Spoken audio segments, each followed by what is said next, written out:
We didn't believe in sex before marriage. My ex-husband and I met online through friends who attended the same kind of church we attended. It was common to have some matching within our denomination.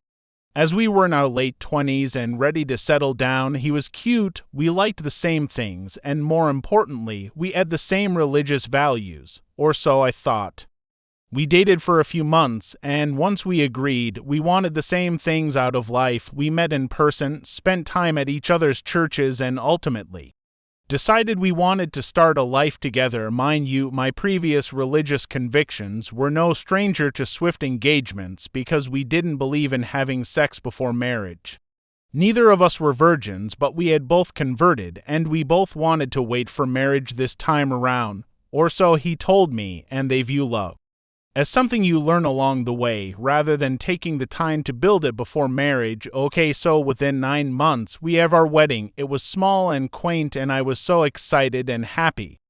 Our honeymoon was basically the drive from my state, where we got married, and his state, where we were going to live. This is where it gets fun. We were sightseeing, and he took a picture of me. I felt cute and wanted to see it, so I asked for his phone, and dude actually handed it to me. As I am looking at it, feeling myself in newlywed bliss, a text pops up. It's just a number, no saved name, and it read, "Hey, I haven't heard from you in a couple days. What's up, what?"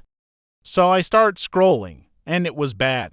To sum up, he had been seeing this girl the entire time we were dating and engaged. There were explicit texts between them, and it was obvious they were sleeping together. I got out my magnifying glass and was able to sync up a timeline where they were even together the day I was making our wedding decorations, and he was texting me at the same time. He was telling her I was just a friend. When she asked about a pic of me on his FB that was public, he was even texting her the night before our wedding.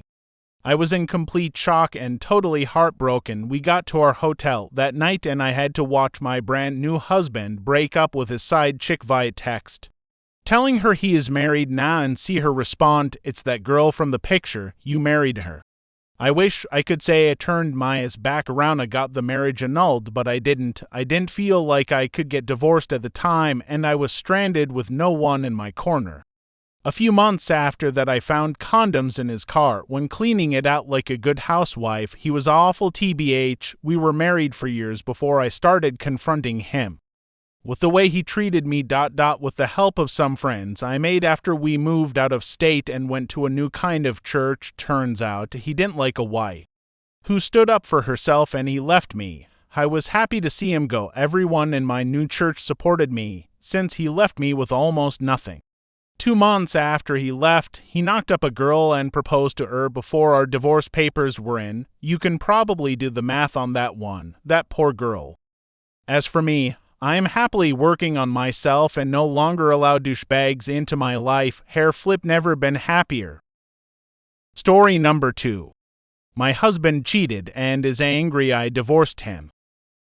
I 40 for female, R was married to my husband 40 male, Adam for 16 years. We had problems in our marriage early on, around year 5, and I asked for a divorce because he acted like he didn't want to be married. We both worked full-time, but when I came home I cooked, cleaned, and took care of our kid. When he came home, he'd sit down and do nothing. I'd constantly have to ask for help, and even then, he'd procrastinate until I finally did it myself. It got so bad that I stopped asking for help.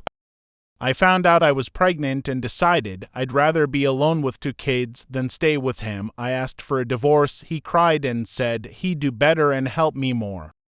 To his credit, he did improve for about 6 months. Then he went back to his old ways, and over time he got worse. A few years passed and he was out of the country on business. When I was going over the bills and noticed our cell phone bill was over $2,000, I noticed 2 numbers in particular were called the most, so I called them. One was the younger woman he was sleeping with, and the other was her father. Apparently he'd been dating her for months and had met her family. He'd lied and told them we were divorcing and she, Lanny, could move back to the States and live in our home. Ed, Lanny's dad, told me she was pregnant and a few months from having Adam's son. I called Adam at work and asked him about this. Instead of talking to me, he hung up and ran to his boss's office. They called me back on speakerphone and we worked out a plan for him to move out. In the same week, I filed for divorce and within 6 months, we were divorced. He was embarrassed and extremely angry. He called me all kinds of B words and even told me he hoped I ended up homeless living in a ditch. His affair partner had their son and he moved to a job out of the country to try and have a relationship with Lanny and their son. That didn't last long and he eventually abandoned her and their son just like he abandoned our kids. To end on a happy note, I put my kids in therapy. My oldest kid refused therapy and eventually blamed me for the divorce. However, my youngest thrived in therapy. It's been 7 years now and we are the happiest we ever been. Every few years he'll pop up and demand to co-parent, but he had no relationship with our kids before the divorce, so it's too late now. Recently I had to go no contact as he has a temper and often becomes verbally abusive.